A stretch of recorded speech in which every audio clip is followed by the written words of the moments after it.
Welcome to another episode of Whitetail Rendezvous, coming to you 6 days a week as we interview whitetail experts and hear their traditions and personal stories of the hunt. Learn more about the latest gear, discover proven tips, and the latest strategies so you can make your next hunt a success. Now, here's your host, Bruce Hutchin.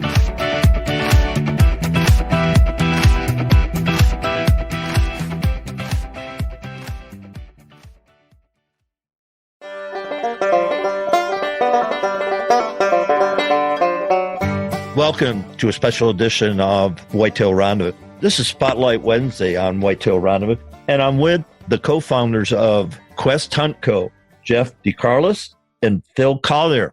And also there's Brian Alston, who wasn't able to be with us today. Hey guys, welcome to the show. Man, how's it going? It's great to be here. Hey Bruce, how's it going? It's going real good, and I'm glad we got a chance to share what about Quest Hunt Co., because you had a great season last year. I know you're looking for an excellent season this year. So why don't you just start with the backstory of Quest Hunt Co.? Yeah, man, we were talking about it before it came on air. I mean, it's kind of crazy to see how the last year, 2 years has went, but this kind of where this whole thing started was just actually at a Longhorn Steakhouse. And we were sitting around talking about, I grew up doing a lot of bass fishing, so did Phil. And fished a lot of tournaments. We were kind of talking like, man, it's just a shame that in the hunting industry, there's not an outlet like that to get involved in the community and being part of a bigger group. And we also know that Americans are just real competitive, and it's hard to find good competitive outlets as adults, especially on something you're passionate about. So we, literally drew it up on a napkin and wanted to do something really cool in Missouri. And it got real popular real fast. And we ended up that same year in 4 states instead of 1.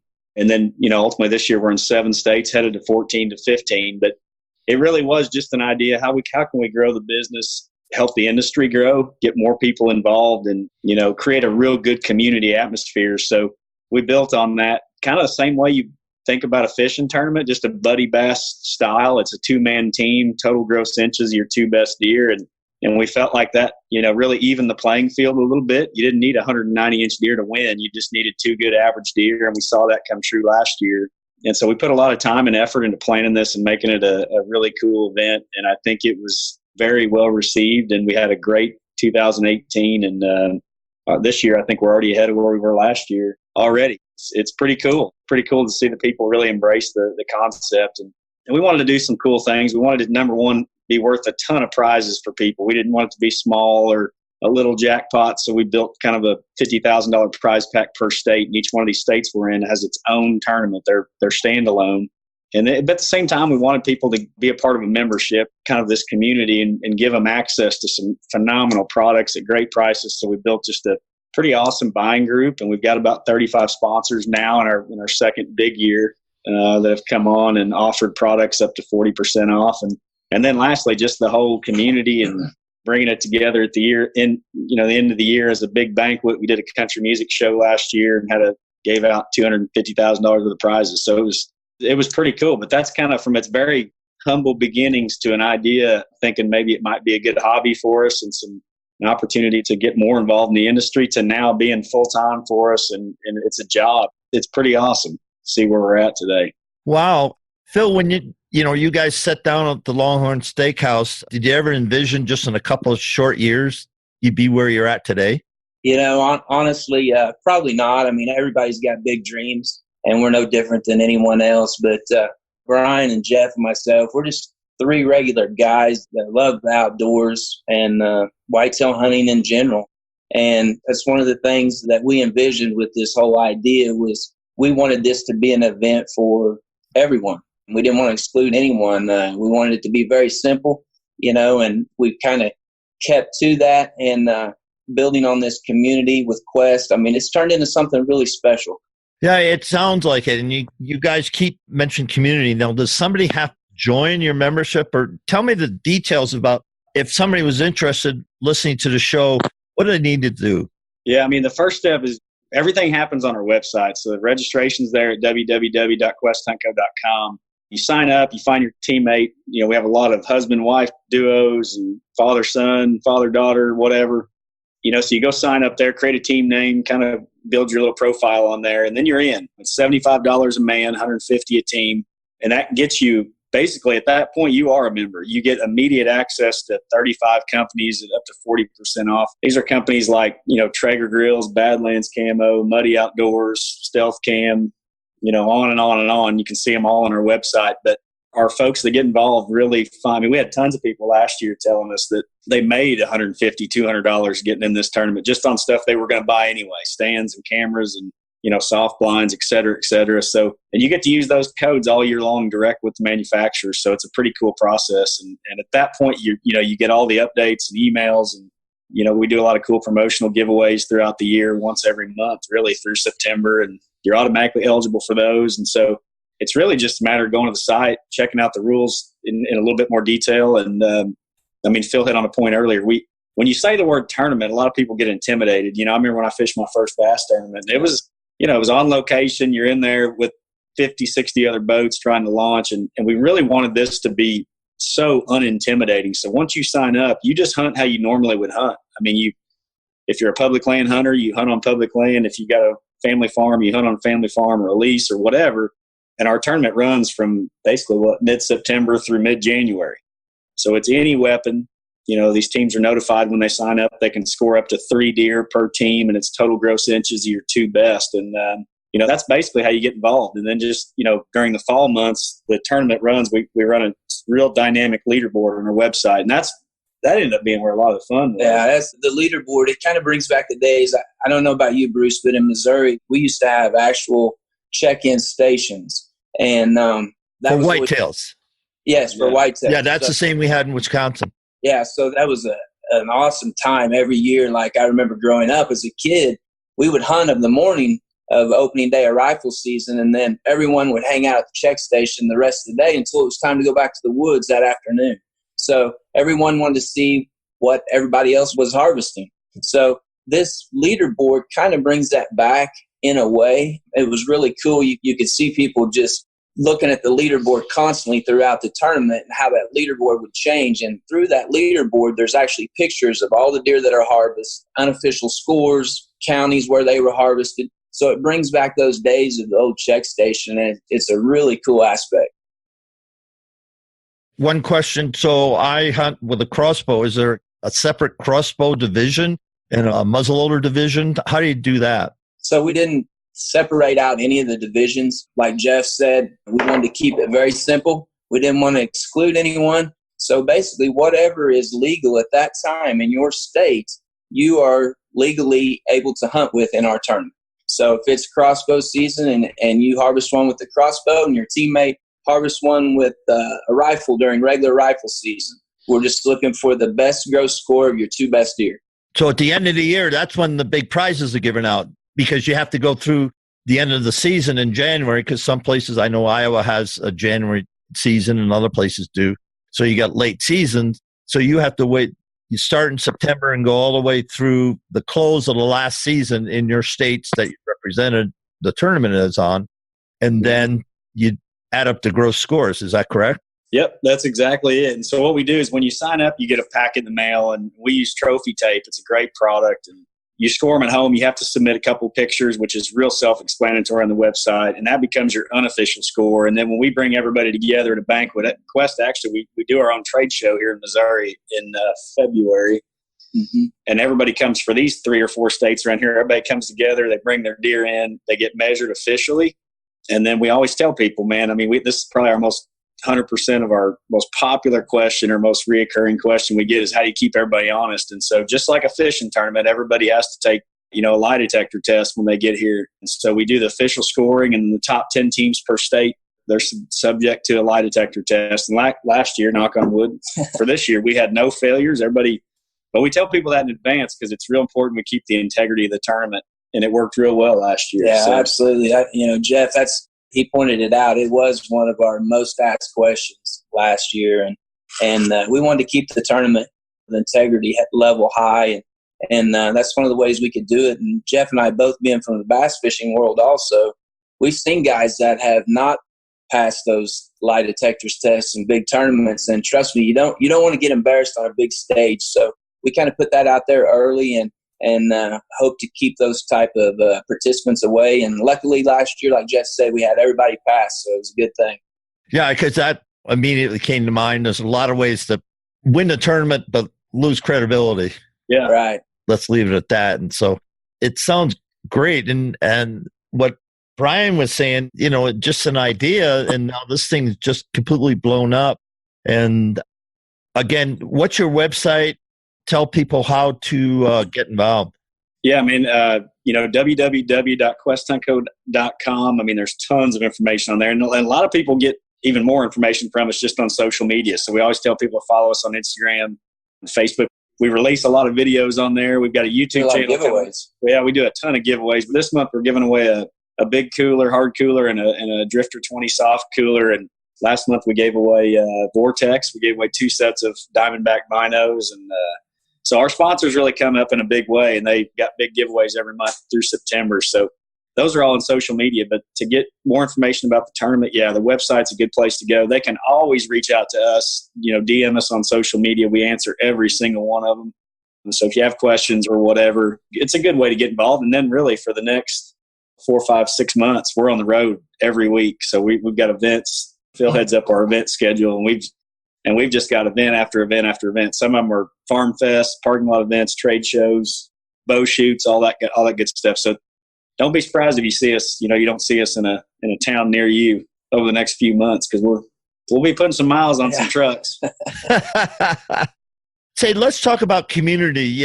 Social media can be a blessing and a curse to hunters, as we know, because some people say, "Oops, why'd you shoot that blank deer?"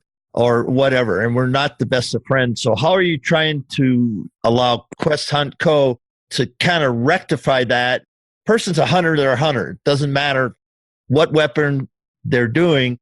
So how do you envision your company, fostering that environment? That's a good question. It comes up every once in a while. I think, one of the things we hit on earlier was just trying to get more people involved in the industry. We like everybody else, here's the numbers on, the industry's shrinking 5+% a year, and more young people aren't getting into hunting. And certainly one of our goals for this community was to bring some of that back. I mean, we talk about it a lot, but like fantasy football, really help bring back NFL football viewing. And it didn't change the fact you were going to watch it. It just changed how you watched it. And it really got young people involved, and you can't go to a business anymore without seeing a fantasy football league or two in there. And that's kind of what we always said we wanted to do, is just, try to help promote growth within the industry, is just gamify it a little bit. It kind of brings back, like Phil said, the days of the old check-in stations and brag boards at the local gun shops and stuff. And, we're not trying to make this so much about the contest. We want people to win big prizes, and man, they did last year. But really, we kind of wanted just to, I can't tell you, I say this all the time, but we had a banquet last year with 4 states up here, and there's people that are lifelong friends with people, Iowa folks that are lifelong friends with people in Arkansas now, and they met through this tournament. That part of that whole community involvement and getting people more exposed to other like-minded, outdoor enthusiasts. That's really been our goal from the beginning. So, we try to hit that point as much as we can. We also find that a lot of these people are probably managing their deer population a little bit better. We got guys passing on 3-year-olds and trying to get that bigger buck and putting in food plots, which, I know we have a lot of people here. We're with Stratton Seed Company, and they have just some phenomenal products that they work with us really well. But we got people that have never done a food plot in their life that, they're doing them now just for this tournament. So I think it does promote the QDMA stuff. I think it promotes. Oh, it does. And just to see the messages that came in last year after the tournament was over. And from tons of people that didn't even win a prize in our tournament, but just, sending us messages and thanking us for putting this tournament on. And, it changed the way they hunted, and that, the days that normally they might have slept in, that they got up and got out there and got in the stand. Guys saying that they were in the best shape of their life because they'd never hunted that hard. Just to hear those stories from the participants was very encouraging. And then also, going back to not excluding anyone. We're not a bow-only tournament. We're not a rifle-only tournament. We want everyone that hunts whitetails to have a chance to be a part of this event. So we've really stuck true to that, and it seems to be paying off. Yeah, I like that, because sometimes you go to the bragging boards. I can think of the Wamedy in Buffalo County, which I've fortunately been there quite a bit. And we always have big buck contests, and that's just during rifle season. We didn't break it down for muzzleloader. Archery season was 5 guns up on the wall, a couple $1,000 worth of rifles.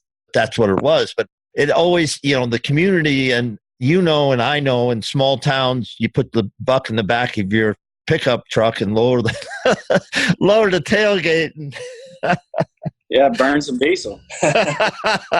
And it's just amazing because people that don't even hunt, they come over, guys, older people, younger people, men, women, it doesn't matter. They see a big buck and they go, oh my goodness, where'd you get him? Or not, they don't last that so much anymore. I used to, but not so much anymore. But you think about that and just, I call it the magic of the whitetail, because a huge buck attracts everybody. Oh, yeah. It really does. Absolutely. Yeah. And we actually try to do, it's pretty cool, especially with our YouTube channel launching this year. I mean, we get to see all this stuff happen live. So we get to work every day and there's more entries on the leaderboard. And it's pretty cool watching the dynamics. Somebody that was in second yesterday drops to fifth, especially early in the season. It's changing every day. And it's cool because we can actually go out and we have pro staff. We've got about 65 pro staff around the country. And, we go out and do interviews with these guys like the next day, just to put them on the website. There's a little bit of that, 5-10 minutes of fame that comes with this. It's a lot of notoriety, and we try to get all those people published and photos on Instagram and Facebook. And then this year we'll be doing a lot more video work. And so, actually going out the day after, this deer's, he's still there, right? He just scored it, and we can go out there and get an interview with him. So it's pretty neat, man. We had a lot of guys last year that were in our top 10 that are now pro staff with us. They really enjoyed it so much. They wanted to get more involved. So we brought on quite a few of those people just from last year. So how does that work? So on my farm in Wisconsin, I put on a 170 down, and I'm a member, and my friend Randall's, he's got a 150 down. We were lucky early in the season, archery hunting. So tell me what happens. We're members, so we report it, right? Is that the first thing that happens? Yeah, you got to report the deer within 24 hours of harvest prior to caping it. And that's real important. That's kind of our first line of defense on people being dishonest, right? So we're trying to keep people from taking deer out of freezers from last year. And so that's the first rule, is within 24 hours of harvest, you go on our website, you take your 2 or 3, I think it's 3 photos, you measure it with your trophy tape, you get your kind of rough score, unofficial score, and that becomes your score on the leaderboard. And it populates, I think within 24 hours, it'll populate on the website. And then you guys as a team still have the opportunity to, we hate using this word, but almost like a fishing term, you can call one of those scores. So if either one of you kills a later season deer, whichever one helps you the most, you can re-enter on your particular score to better your overall team score. So it's kind of just like in bass fishing, you get the live well and you got 5 bass in there and they're going to count 5 and oops, that one's going back in the water. Absolutely. Yeah. I wish we'd come up with a better word than culling, but that's what they use in fishing tournaments. But it is kind of the same thing. You can improve your scores at any point during the season. So, we had guys last year that muzzleloader, went out muzzleloader hunting that probably never did or never would have, just because it's like, man, I got one more shot at upgrading my score for the year. The teams that were most successful last year, I think that's what they did. They got 2 deer on the board early, and then they looked for that upgrade, all season long and worked together. Kind of put some strategy to it. We had some guys go help their buddy if they thought they were on a better deer, and maybe even filmed it, So it's kind of neat to see how it changed the way they might have hunted, normally. You have to hunt in your state, though. I was just thinking, I would be a member in Wisconsin, so if I went over to late season muzzleloader in Iowa, that deer wouldn't count. Is that correct? Not unless you're entered in both states. We get a lot of people that enter more than one team, and some guys enter in more than one state on more than one team. So, you might have one guy in Missouri is on 2 different Missouri teams, but he may also enter another time in Arkansas. Okay. So you're not limited on, you don't have to be There's a lot of flexibility. What you're saying is I've got a lot of flexibility. I've got a good buddy that hunts in Iowa. So if I hunted, we both got tags. We hunted late season muzzleloader, but we're also hunting Wisconsin or Nebraska or some other place, early season bow hunting. So now we got a lot of opportunity. And one thing I just thought of, okay, so we've got our 2 bucks. Now I'm not going to shoot another buck, even though I have a tag, unless it surpasses what I've already got on the board. Right. You'll definitely want it to make, improve your overall score. But as long as you don't have to be resident anywhere, as long as you're entered in that state and you submit a Missouri deer in a Missouri tournament, you're good to go. Okay. And so I would be another 2 guys or guy and a gal, 2 gals. So that'd be $150 for each state that you want to enter deer from. That's correct. That's correct. And we have that. It actually happens quite a bit. I mean, I don't know how many, the number last year off the top of my head, but we had a lot of guys, especially like Mississippi and Arkansas seem to be a big one. And, right. I mean, there's some of those bordering states where you'll get people entering in each area. And Jeff kind of touched on it a little bit, not to confuse anyone, but you can actually, we had this happen in Arkansas and Missouri last year. We had guys that were on multiple teams in that state. So like in Missouri, for instance, just depends on what your state allows. But if you're allowed to kill 2 bucks in a calendar year, then you can basically be on 2 teams. So Jeff and I could be on a team theoretically, and he wouldn't take me on his team. But it's a good story. Jeff, I'd take you on my team. Yeah. But honestly, that happened quite a bit last year, and people didn't realize that. We had guys after the season say, man, I wished I would have actually known that. I would have been on 2 different teams. As long as you're able to take 2 bucks in that state, then you can actually be on 2 different teams. Okay, perfect thing for Wisconsin, all my buddies in Wisconsin. So I can take a buck during archery and I can take a buck during rifle season. So I can take 2 bucks in Wisconsin. Yep. So I could be on 2 different teams in Wisconsin. That's Absolutely. Right. That's right. All right. Now, okay, here's a negative or a caveat. So I shoot the buck on 5:30 on Tuesday, but I'm not a member, so I join at 5:01 on Tuesday. So I shot the deer before I was a member. I was on the team. That would be a question that would be covered in the polygraph test at the end of the year. So you have to be signed up prior to harvesting your deer. Now, it can technically be 5 minutes before, but you have to be signed up prior to harvesting that deer. Because literally, I could be in my tree stand on my iPhone signing up for that buck that's walking in, my Mr. Wonderful, number 1 on my hit list, and I could have it all set up, and I could just hit join and then shoot the deer. And we actually don't see that happen a whole lot, primarily because most people want these discounts early. So the second you sign up for the tournament, you get an email with all those discount codes to go directly on Muddy Outdoors, go directly on Hawk or Stealth Cam or NAP or whatever. Yeah, those are not one-time codes. Those are codes for the whole year. If they're a member for the whole year. Is that correct? So if you join the tournament today, you get an email sent back within seconds that unlocks all the promo codes to our partners. So you could take advantage of that for the entire year. Plus, we give away, every month we're giving away anywhere between $500 and $1,000 worth of prizes just for being in the tournament. So most people get in early unless there's no restriction. You can sign up all year long until the tournament ends.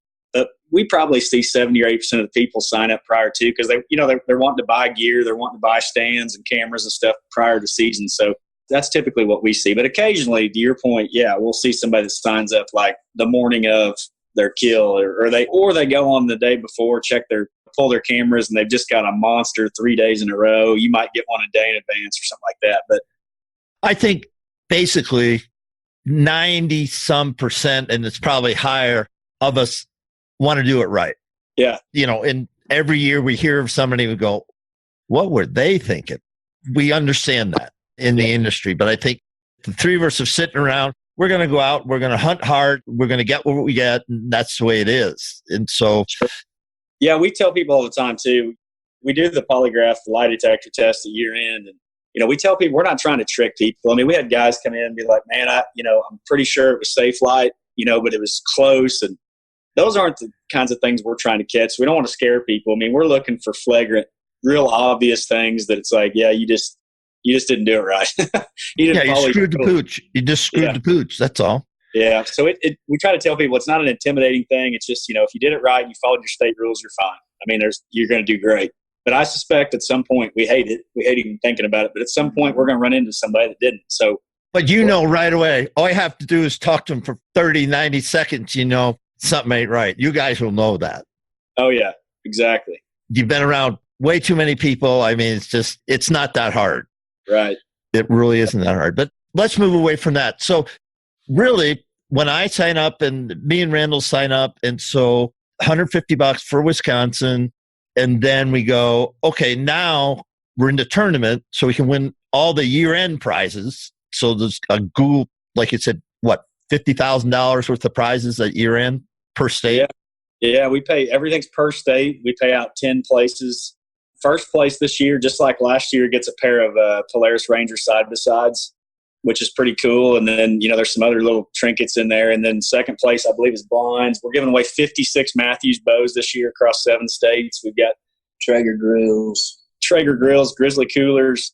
I think 10th place even is a $2,800 prize pack. So they're all pretty good all the way through. Yeah. So then you get in the tournament, but then I'm getting deep discounts. I'm getting pro staff discounts, let's just call them, from Vortex or whatever. So I'm buying stuff as if I was on a pro staff, but I'm not, or an ambassador. So just that alone, if I'm going to buy a new set of Vortex or get a new red dot sight or whatever, I've already covered my $75. Right. Yeah. So you get a membership at $75, plus that goes into the monthly prizes, and their discounts are good for a year. So you got a great business model. Yeah, we hope so. It's working. We've been shocked. We've been surprised how much product, this sort of buying group is moving, but it's moving a ton of product. I think our numbers right now are over 70% of the people in the tournament utilize those codes, which is a very high conversion rate. So these guys are literally, they're getting these codes in their email, printing them out and hanging them on their refrigerator. And when they need something, that's what they're using. And as you mentioned it earlier, but these are up to 40% off. Some of these, I think even Traeger, I think it's 25%. So it's $1,000 grill. You got $250 off just for being in the tournament. The stuff's delivered right to your house. So it's because you guys, it's all drop ship. You never touch the product. No, we don't touch it. It's basically a benefit we pass on to the people in the tournament as a thank you, basically for. And by the way, we had I think 12 sponsors last year. This year we've got 35. It looks like we could be. Why? Wait a minute. Why wouldn't I want to be a sponsor? If I had a product, we'd be talking after the show. Oh yeah. Well, it's funny you say that, because most of our sponsors, and actually in some cases, we've become dealers to our sponsors, because they're like, you're already moving so much product. Why don't we have a store in Stratford, Missouri, and we sell a lot of blinds out here. We kind of have like a blind superstore, I'd call it, 3 different brands, and a lot of them just say, hey, why don't you carry a few of our real targeted SKUs in your store? So they don't know how to handle us. They sponsor us, but they're like, you're kind of not really a sponsored company. You're kind of a dealer hybrid sponsor. And so it's been kind of interesting to see how it works. But we plan on taking that sponsor list to close to 50 next year, 50 companies. So I built a whitetail course. It's called Deer Hunting Institute, and I'll be doing some of the memberships, and you get X, Y, and Z. So basically, your membership is basically covered if you take advantage of the discount. But they shared with me, and I'll share with my listeners, because this is a good lesson learned in business. 10 years, 15 years ago, there was a company named Blockbuster, and we all lined up and we got the movies for the weekend and watched movies on VHS or whatever. Then along came Netflix. And today, Netflix is a huge billion-dollar company, and Blockbuster doesn't exist. And so what you guys are doing, you'd say a hybrid, they don't know how to handle you, but there'll be more and more people that'll take a similar concept for dissimilar industries or niches, but then apply, okay, how are we going to move product? And social media is so huge, and you built community. And, it's important here at Whitetail Rendezvous. I've got a huge community of people listen to the show, hundreds of thousands of people.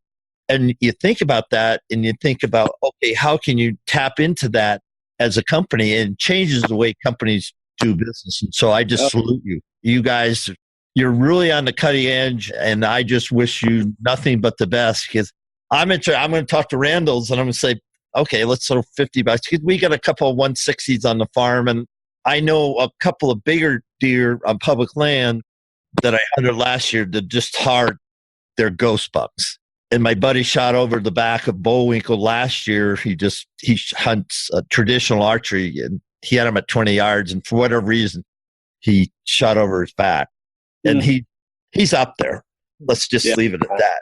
But I know where he lives, and his buddy, he's 180. And so, you think about that and you go, holy freight. Because what was the total gross that won last year? Let's share that with listeners. You bet. So that's one of the things we really haven't touched on, that really cool aspect of the whole tournament is when we decided to go to the team format.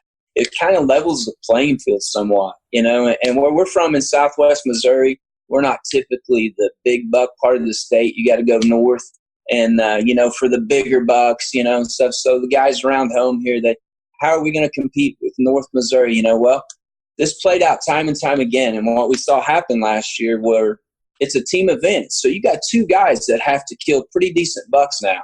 So it's not one guy killing one buck and then the other guy getting skunked. And we saw that a lot in Iowa and in Missouri where guys killing 170s, 160s, and their partners couldn't get on a deer.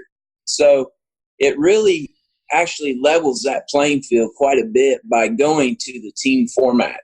Yeah, and one thing I'd say about it is last year, I think overall every state winning the tournament was about 330 inches on two deer. And winning average is over 300. Yeah, and I believe probably 270 you were in the money. Right. So, I mean, it's not a, you know, I think the guys that won Arkansas, I want to say they had a pair of like 160s. You know, those are big deer, but they're not. Yeah. You know, they're not. I'm not going to pass them. Right, right. So it really is. To Phil's point, it's about the average. And you know, we had some teams last year. We were just like, man, these guys are killers. They're going to win Iowa, and they didn't.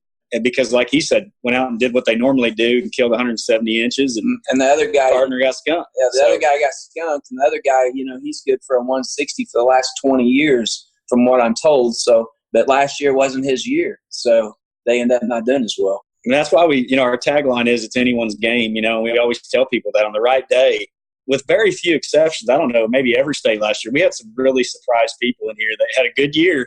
But they came here to pick up their side-by-sides and do interviews with us, and they were like, man, we had no intention of winning this thing. We just thought it'd be cool to follow the action and kind of like fantasy football club, you know, just some way to make it funner, something else to think about. Oh, yeah. And that's the only reason they signed up and the discounts, and then they ended up driving out here with two Polaris Rangers. So each guy gets a Polaris? Yeah, each guy the first place is a $22,000 prize pack. Jeez. They get a trailer, too, to take it home or not? No, they got to bring the trailer. We don't provide the trailer. Maybe in the future we'll do that. But, you know, they came in. We had a big trade show. We do it in February. We had about 100 vendors last year. It's not a massive trade show, but really Missouri needs one, and we're trying to start one here. It was about 90,000 feet, something like that. We had about 100 vendors there. Probably 6,000 people come through it. And then the Saturday night during the event, we have our banquet just down the street. And it was awesome. We fed everybody, had a country music concert with a Nashville recording artist, and did about a 40-minute awards banquet with music going the whole time. It was super high energy. You can actually check it out on YouTube, but it's neat, man. And the year-end thing, we had guys last year saying, hey, we would have been involved in it just for the banquet, you know, just to be at the banquet. Yeah. Is that in February then? Yeah. February 8th, 2020 will be our banquet and awards ceremony. Well, great. Maybe that's something I can come down and do some Facebook Lives and YouTube, and then that'd be great. Instagram Live, and do some podcasts. I'd like to do that. We'll have to talk offline and work that out. Guys, what other things do you want to share with my listeners right now? Tell me what states you're currently in, what states you're projecting to be in by the end of the year, and then how to get involved again. Yeah, so we expanded this year to 7 states. We're in kind of went up northeast and a little bit north. You mentioned Wisconsin, so we're in Iowa, Missouri, Arkansas as normal. We added Wisconsin, Ohio, Pennsylvania, and Kentucky. And kind of our growth strategy is to partner with great companies. You know, and I'd be crazy not to mention our great partnership with the Bearded Buck, which is on the Sportsman's Channel. You know, we partnered with them this year for those 3 states up northeast, Ohio, Pennsylvania, Kentucky, and they've just been awesome partners, got us on television. You know, we do some advertising on the Sportsman's Channel now, so you can check that out. But that's kind of our growth strategy. Next year, it looks like we'll be adding about, well, I shouldn't say already. We won't add any more this year, but it looks like we'll be at about 14 states next year. We've got Kansas is just knocking down our door every single day. Illinois is coming on track. Oklahoma will be in. I shouldn't spoil any other ones, but we get a lot of people requesting us to be there because we're giving away such big prize packs. We got to be real strategic about where we go and how fast we get there. And we really just don't want to water down the event. It was so high quality last year and people really had a great time. We just want to make sure we can continue that. So there's a lot of states we could have been in, but we just try to do it, you know, as we can pull it off. But we'll have more than one banquet this year as well. It's a little far drive for Pennsylvania folks to come down here. So we'll have one up northeast as well.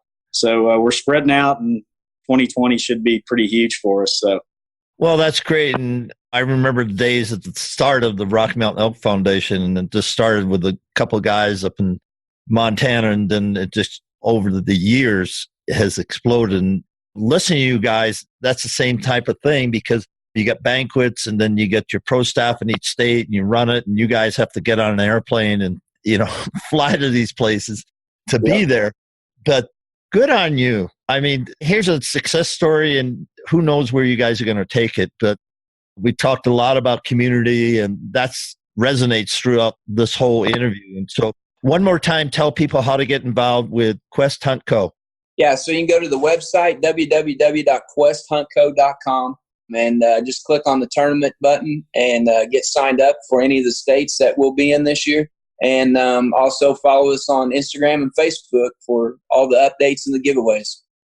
Well, folks, thank you so much for listening to this special Wednesday Spotlight from Whitetail Rendezvous from Jeff. And Brian wasn't there, but Phil was. And we had a great conversation about something that's changing the way we look at hunting and making it competitive, but building community in the outdoors. Thanks for joining us. Be sure to tune in tomorrow for another episode of Whitetail Rendezvous, where you can listen and learn from the experts so you can be more successful on your next hunt. Until next time, listen, learn, and succeed.